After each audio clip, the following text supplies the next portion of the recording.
welcome everybody to another installment of the We Got Next podcast. Now, Pastor Richie, before we get on, we like to take a deep breath. So we're going to breathe in,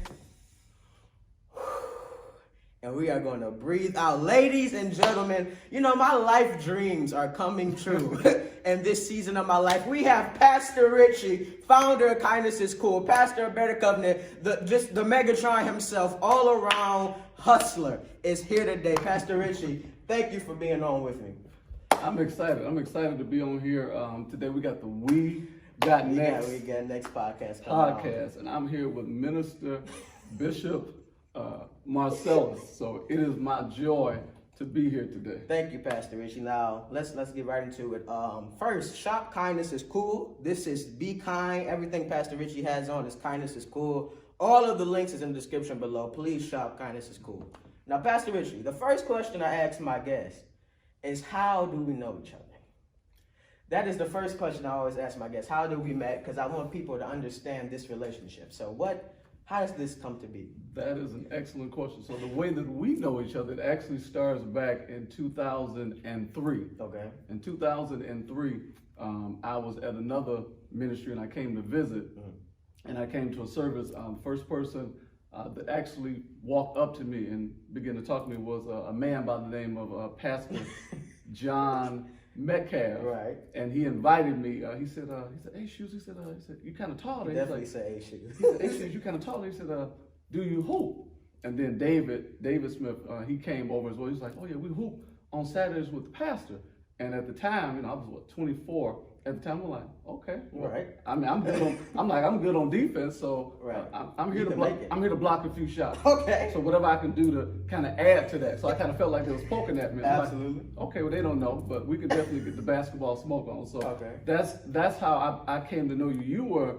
You were definitely in diapers. If it was 03, I probably wasn't even one, depending on the month. Yeah, you were definitely in diapers. When I saw you, you was being carried in. Yeah, So, yeah. I was being carried in. So that's how we know each other, through your father. Absolutely. So, Pastor Richie, I feel like I like to know about people's childhood and upbringing, because I feel like that really sets the tone for who people become to be, the way they were raised, the way they were brought up. So just really quick, if you would, what was your upbringing, Pastor Richie? How did you grow up? How do we see Pastor Richie now?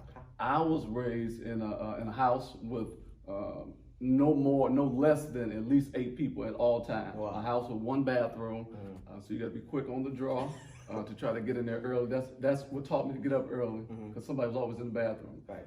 Secondly, my mother is an intercessor.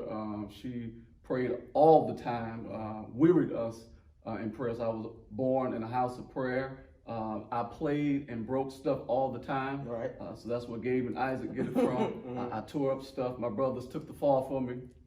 Shout out Big Bros. Real ones, I was saved at 9 years old, got filled with the Holy Ghost. I've been serving in God's house since I was a child. I come from, I was connected to Bishop Alfonso Smith. At one point in time, served there for many years, and I've been here since 03. That's a long time. Yeah, well, 17 years, ain't that long. You know, people, that's a long time though. Well, again, you 12 and I'm 13, so it works. Now, Pastor Richie, we hear that a lot from people that, they were born and raised in the church.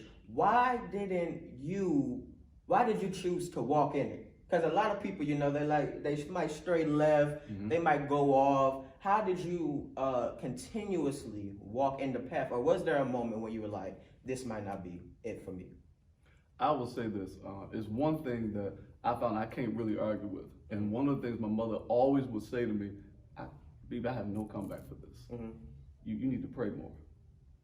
Like, I found that just that one piece of counsel, no matter what I'm dealing with, she'll say, you need to pray more. And even I've had seasons in my life where I didn't have a prayer life. I wasn't trying to pray. I was trying to play with skateboards. I was trying to play. I love to play basketball, so I would sweat like a monkey in the zoo until times got better. Right. And that's all I really wanted to do. And as you get older, you have attitude challenges and all that kind of stuff. And she said, so you need to pray. And it always stuck with me. And at some point, you try it. That's what happens. At some point, she says, you need to pray. You're like, maybe prayer's a good option. Maybe. And then you start trying it.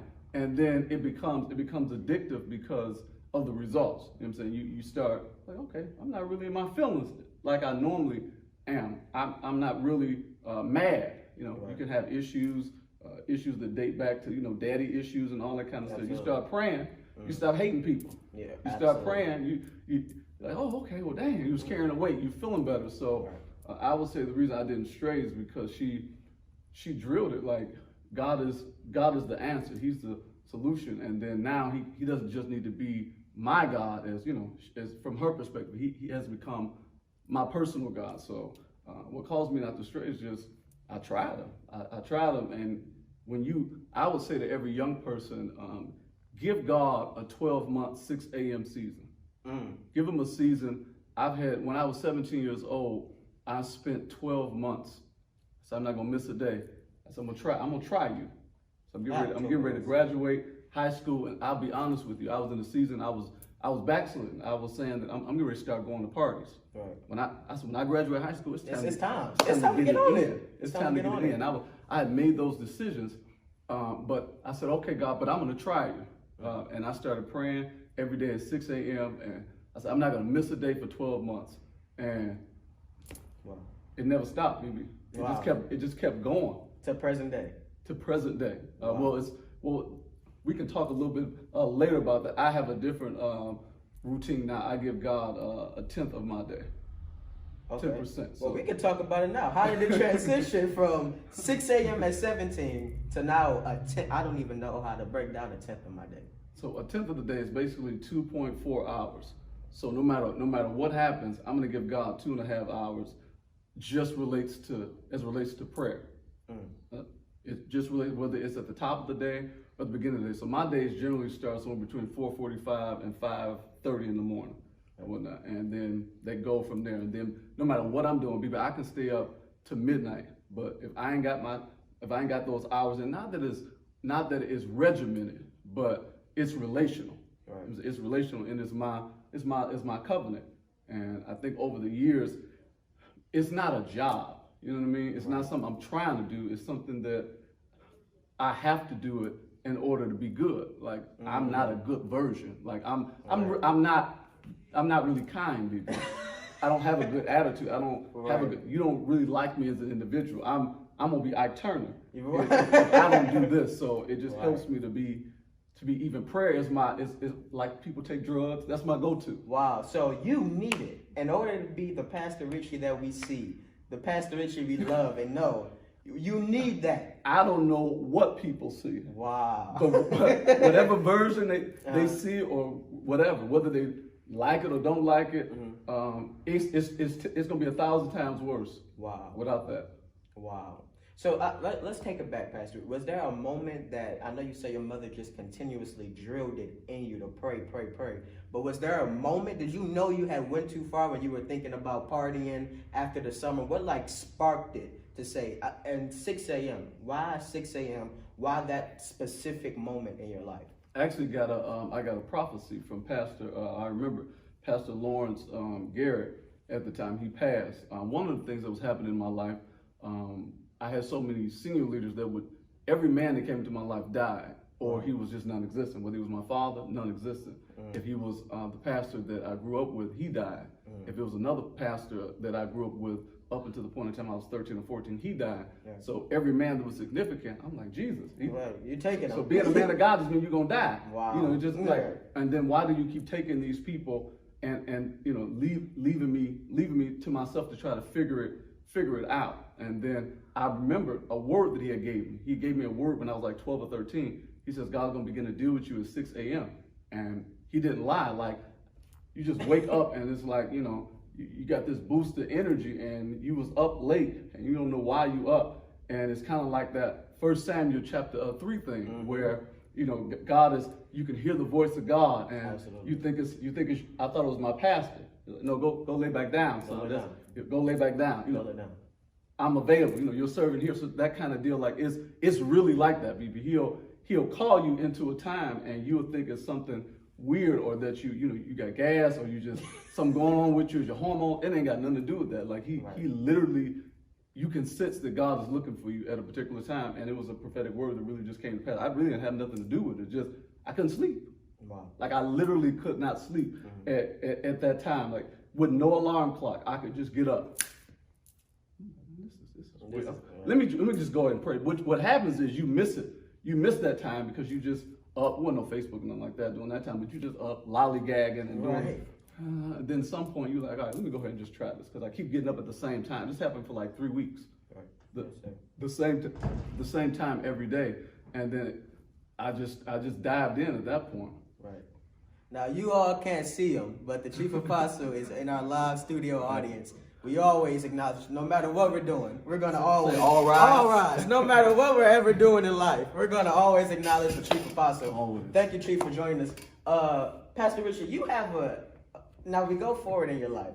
You tell me a story about what it took for you to get to work.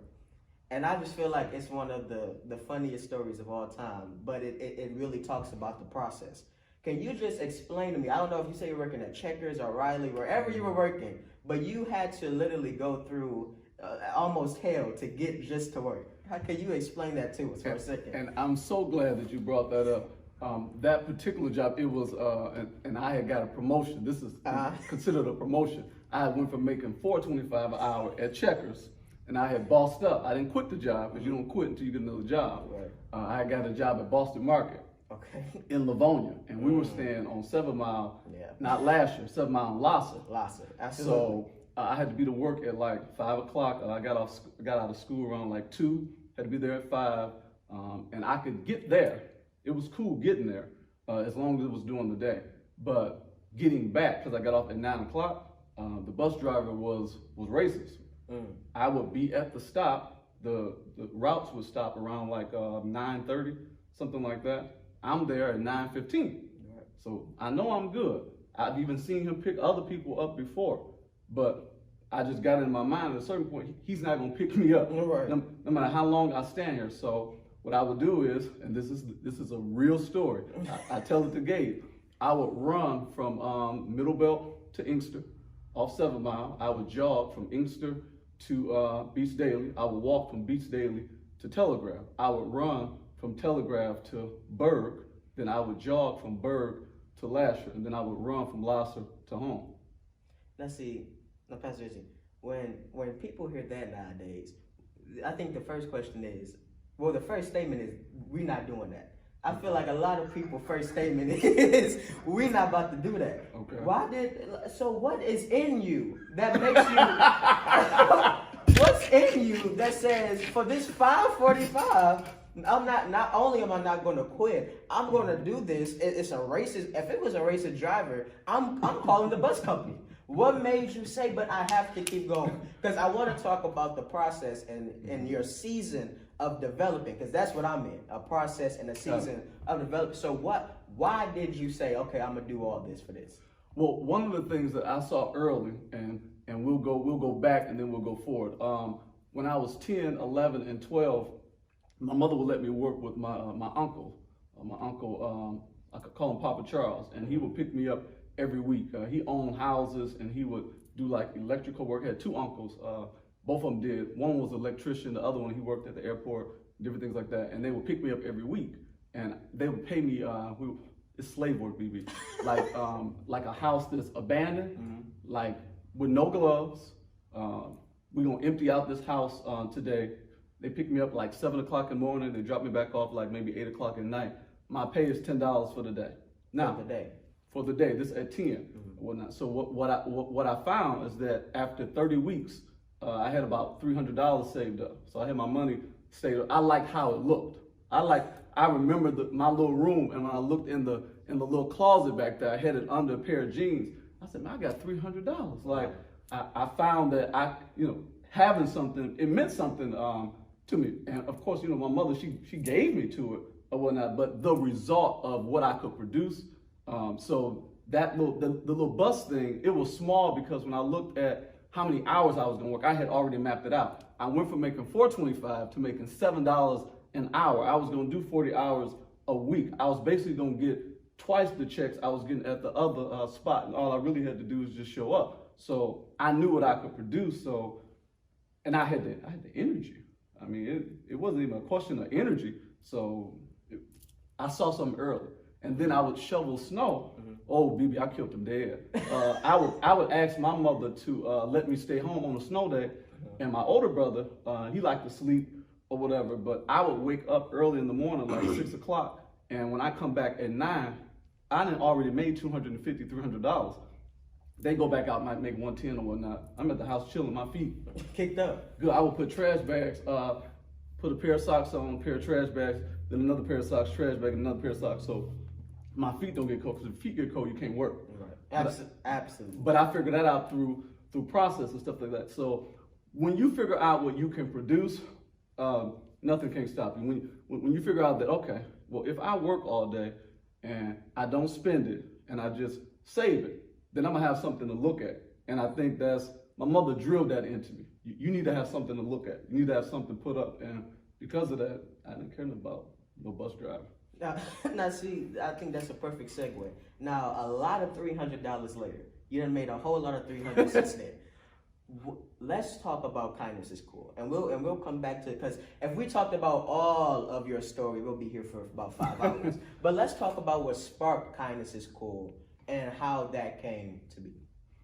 Well, I would say the movement, or whatever you want to call it, it would spark from my grandmother, my grandfather, and then my mother, and down to me, and so on and so forth. So my grandmother said something to my mother that my mother said to me. She says, don't raise your children for today alone, but raise them for, tomorrow. Raise them for the future. They 2, they 3, they're 4. Raise them considering the future. And that's really the basis of kindness, is considering what's ahead, considering what's next. And then I would say this as well. My mother our house was the church. 21400 Claire Reader, right there by 7 Mile, and prostitutes would come by, banging the door down in the middle of the night, run away from pimps and stuff like that. And she would lay hands on them, pray for them, feed them, clothe them, all that kind of stuff. We were making so much noise. The police, said, we got a noise disturbance. And, oh, y'all in here having church. No, y'all keep going. Right. And Mama always, she's taking care of so many different people, and always went into the shelters. Whatever I'm doing, like right now, like, having keys to the church, she was all that without the title. Like, she was doing all those things.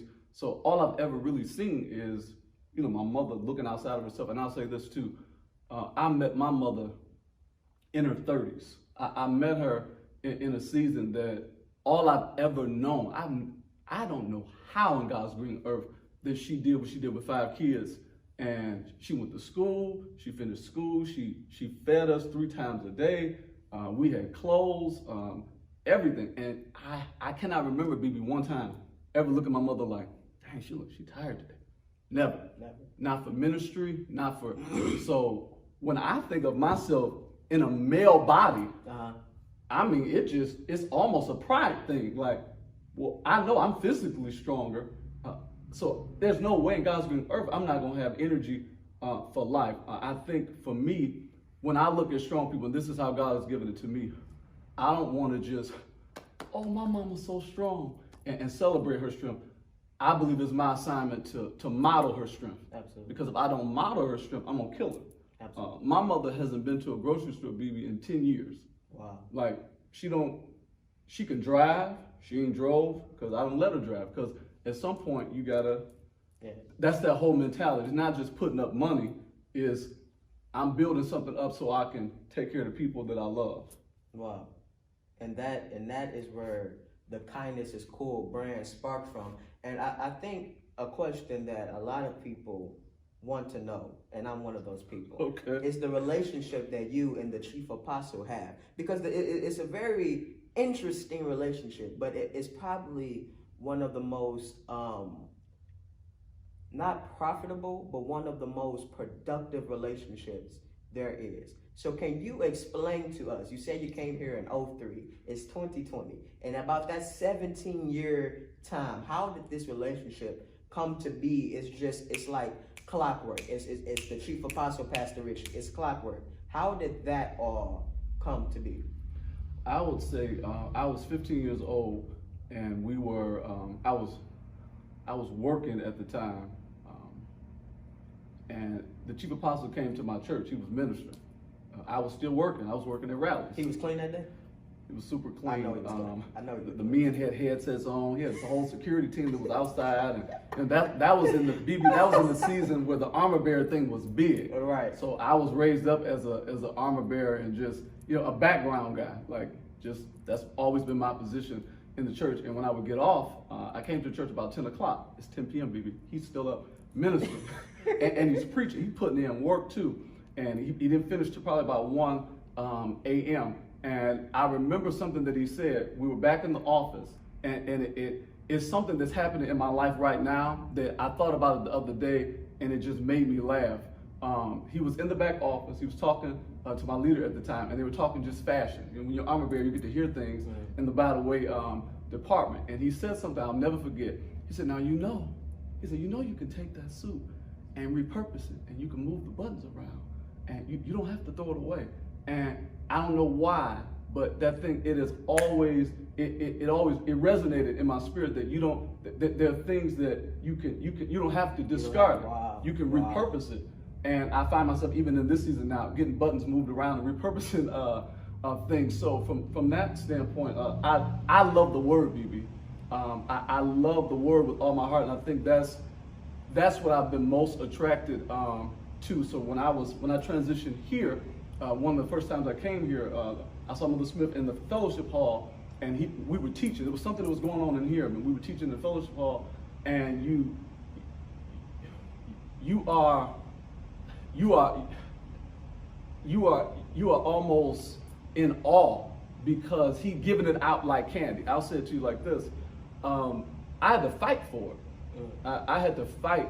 I had to force feed. My mother always taught me this. If you got to force feed yourself the word, and that could be, based on the environment. She understood, son, you're gonna need to know how to eat spiritually. So I've always been taught that you get into the word and you study the word. So it's always been a focus of mine. When I came here, I'm saying this man giving it out like candy. You're right. Just like he the dope man, just slinging the word. So that is what I'm attracted to because that's who I am. I'm more than anything else. I'm a lover of the word. So coming here, I'll say it to you like this to answer your question. I believe that if you really love a person, if you really want to serve them well, you don't try to just serve them directly, which that's cool. Have a good relationship with them, respect them, but indirectly, which is really more directly, you serve what they love. So I've always been taught by my mother that you mix it up. You get in there with the people. So when I came here, BB, Pastor Beavers was doing praise and worship. Wow. Pastor Beavers is the sanctuary pastor doing praise and worship. I was wearing the church out in the pews, shouting and dancing for two reasons. I love God, and the second reason is I didn't have to run it, because I was doing praise and worship with my own church. So just to be able to come into the environment and just receive, I think sometimes we overlook that piece of just being in the outpour. There is nothing for me greater than to be able to be in the presence of God and just worship and cry and weep and dance and all that kind of stuff, because I love His presence. So being here and being able to do that. Now, once they find out you can sing or something like that, you start assimilating through the process. So I was under. I can't tell you how many people I've been under here, like how many people that have just been over the choir, over this, over that. But you serve alongside of people, and I think that is the key. And if there's anything that's good, or what's the nature of our relationship and all that kind of stuff, I will work with anybody. And I think that's the key. Just work with anybody. Chief Apostle said something one time, I'll never forget it. He said, because this was a way in which we did stuff in my old church. Right. We would, after praise and worship, you can go out, get you a drink of water, and come back in. Right. Recover, all that kind of stuff.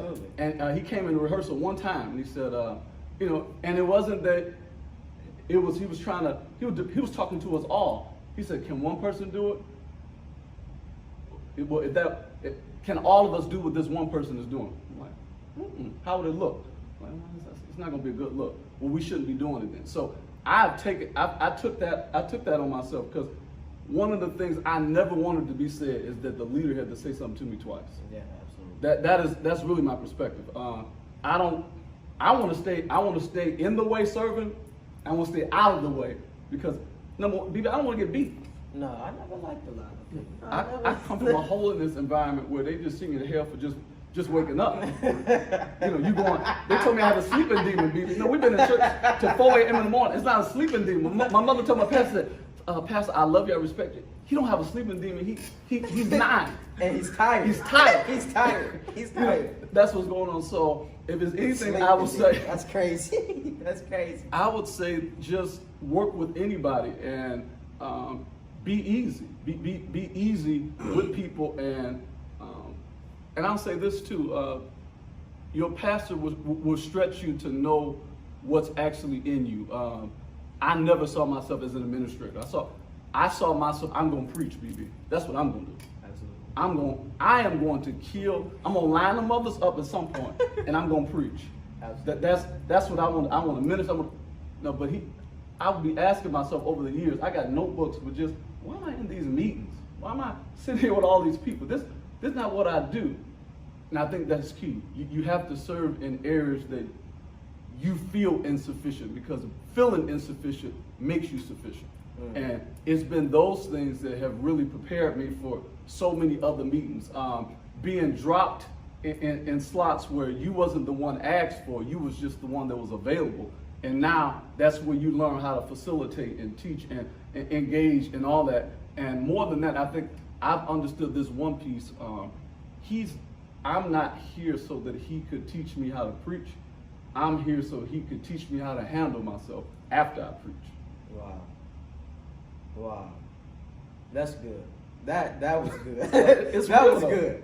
You know, and it's funny you say that, because I was talking to my mom about the interview. I said my mom will be interviewing Pastor Richie, and I was like, I can't quite pinpoint how I just don't understand how he functions at times. And she said, well, Pastor Richie is always available. And I said, that is 100%. You made yourself available. When it could have been times where you couldn't really be available, but you said, I want to be available to this ministry, and I want to be available to my leader. And you said all of this came from your mother and the way you were raised. BB, I think another piece too, and we here for it all. One of the things my mother taught me, they say that chivalry is dead, right? Mm-hmm. This is how she taught me chivalry. There was a day that I was out. She bought me a brand new basketball rim. I was feeling good about myself. 13. I know, that's the best. Timmy D hit the backboard, and when she pulled up with the groceries, I'm trying to get this last shot off, and I didn't respond well. Number one, she shut the game down. I couldn't play on the hoop for about 2-3 weeks, and then we had a conversation. She said, "Son, can you buy the food?" I'm like, "Mm-mm." She like, "Can you pay for the lights?" I'm like, "Mm-mm." She's like, "Can you pay for the gas?" I'm like, "Mm-mm." "Did you buy anything you're wearing?" I'm like, "No, I'm like, where's this going?" She was like, "Right, those are all the things you can't do. But could you have been there to carry the load for me when these groceries was here?" I'm like, yeah, I could have been. And I understood that at 12. So what she taught me, she gave me an updated version of what chivalry means. She taught me that chivalry is a consciousness of your environment. Not just opening the door for a woman or a man, but always being aware that there's a need, that it is on you to supply this need. And of course it grows from when you're 12, groceries. When you're 15, you need to take care of a bill if you're working. When you get older, you need to remember things, be responsible for things. So that consciousness, it is transferred into the church, meaning that I've always seen that the women ran the church, meaning that my mother had the keys and she was the one who was there. I made a decision. I said, when I grow up, I'm gonna be the most consistent man in the kingdom of God. Right. That's a goal. Not, I'm gonna be a good deacon. Right. You ain't gonna beat me being a deacon. Right. You ain't gonna be able to. I'm gonna be consistent, because it's just not a good look. You know what I'm saying, for the women to just be out here just. Right. And that's my mother. So when I look at the women of God, I look at that's my mother. And I want to serve them like I would care about my mother. So I think of the church on that wise, like it's my mother. It's somebody that I care about and love, and I want to serve them. And I don't want the ball to be dropped. So that'll make you available. Love makes you available. Absolutely. Well, you are definitely the most consistent man in the kingdom. As the interview, as we come to a close, I have a couple more questions. Now, this is a selfish question for me. I just don't know too many scriptures that you can't quote. I don't know too many scriptures that you just don't know off the top of the dome. So where did that studying come from? That I've always asked you throughout my life. Well, Pastor Richie, what's your study habit? How do you study? How do you study and first you study, then you study to memorize and to apply to life. So where does your study habits for the Word of God, where does that come from? My mother, my first Sunday school teacher, 20-some years of my life, just drilling the Word, and everything that we do in our Sunday school classes, she's been doing that for 30, 40 years, those memory verses. She would lock me and my sister. So me and my baby sister, we would get into little arguments. And my baby sister, she was dramatic. You actually have touch her, she just fall out and act like, while mama upstairs and make all this kind of noise. So now I can't go out and hoop. And that's really what my baby sister wanted, stay in the house with me since she trained me to be a lady and all this kind of stuff. Why you get to go out and I can't go out? Right. So now I'm in the house and we got to learn 1 Corinthians chapter 13, 1 through 11 before we can leave. Wow. So, and she's supposed to take the first half and I'm going to take the second half, but she's slow with hers. And so I'm like, I'm going to remember the whole chapter because we got to get out of here. I got to get back to hooping. We got to get back to hooping. I got to block some shots, BB. Absolutely. So I would just remember those verses and just thinking that it had something to do with going to play basketball, but God he had a bigger plan for that. So that's a part of it. That's a part of it. I think the other piece is when they would give me opportunity to preach, BB. I was 17 years old.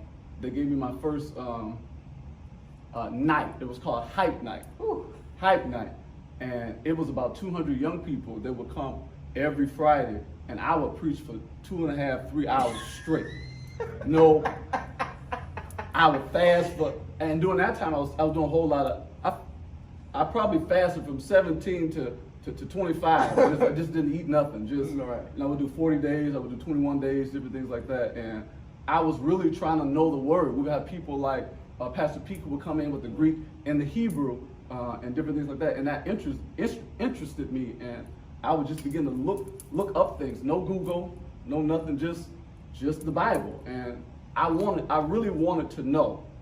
And it wasn't really about a memory thing. It was a moment. I was trying to have a moment with God. So it would start off just reading the scripture and a verse, and I'm almost late for work, BB, because I'm reading. So it's just, I think it's important that you gotta get caught up in something. Wow. You gotta have a season of your life. We would call it, the old saints would call it that you sell out. That's what they would call it. But for young people, caught up. You gotta have a season that. Not naturally so, but spiritually so, you want your nose to be open, but concerning the Word. Because naturally so, when your nose is open, she can't talk to you long enough. He can't, that exchange is there. But I say to every young person, give God 6 months. Give him 6 months of 6 a.m. prayer and the Word, and try to go back to what you was doing after that, and we'll have a conversation. But I don't think your life gonna change. So if you can change your routine, don't worry about remembering verses and all that kind of stuff. It's going to be in your heart. Wow. And I feel like there's no better way to end it. Pastor Richie, thank you so much for coming on. Now, we have to discuss this. Okay. We got to talk about a little hooping. Now, I like to save the hooping conversations for the end. You gave out so much wisdom and so much strength today. The question is simple. Who's the GOAT, and why is he the GOAT? And your personal opinion, Pastor Richie. Excellent question. The GOAT is Michael Jordan. Okay. And the beauty of this, the chief got his hands up right now, ladies and gentlemen. The beauty of this is that in 1996, 7, and 8, I got to see him as a senior in high school. Wow. And then in my 30s as an adult, I got to see Kobe Bryant do his thing. But to see Michael Jordan I'm talking about as an older man, 34, 35, 36, and people feared him.